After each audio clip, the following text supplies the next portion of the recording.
Sunday. Mix of sun and clouds, so no rain. And then we're looking also rain-free heading into next week.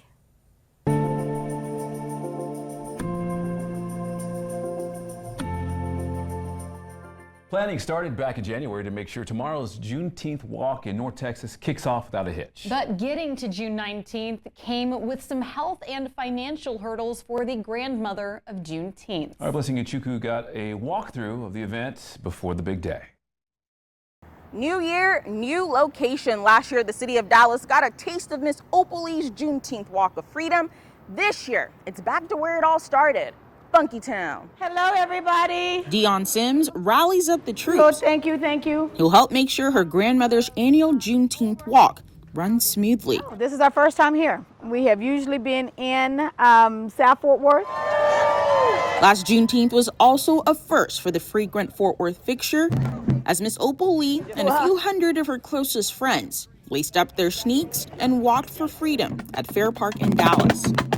Now the event is back in Fort Worth, where it all started 5 years ago. All right, let's go. The fact it's happening in this part of the city isn't the only first Sims is dealing with. Things have pulled in a little bit, because we had several cities last year, but they're all facing nationally this drying up of the funds because companies aren't sure whether they're going to be targeted or not for supporting. And I think that's the saddest commentary on the country right now. This was back in May when Spectrum News sat down with Sims and Miss Opal ahead of her Academy of Country Music's Charlie Pride Award.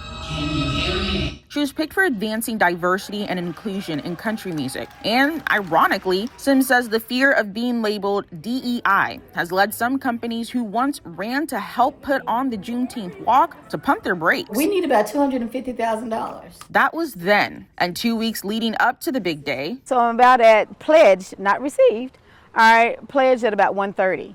So we still have, a good 120 that we still need. Ms. Opal didn't attend the walkthrough. After falling in May and being hospitalized in Ohio in June, the question is not a matter of if the 98-year-old Texas treasure will show up to her annual Juneteenth walk, but rather how. And then there's a plan B where she's not, but she's virtual.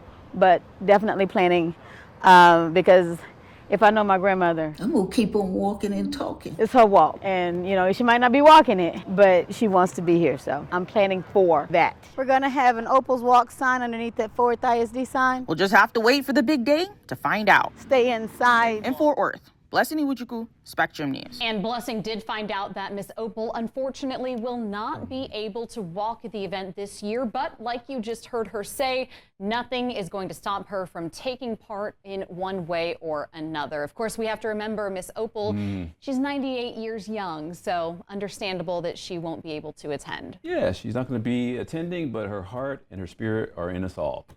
All right, that's going to do it for this hour of Spectrum News 1.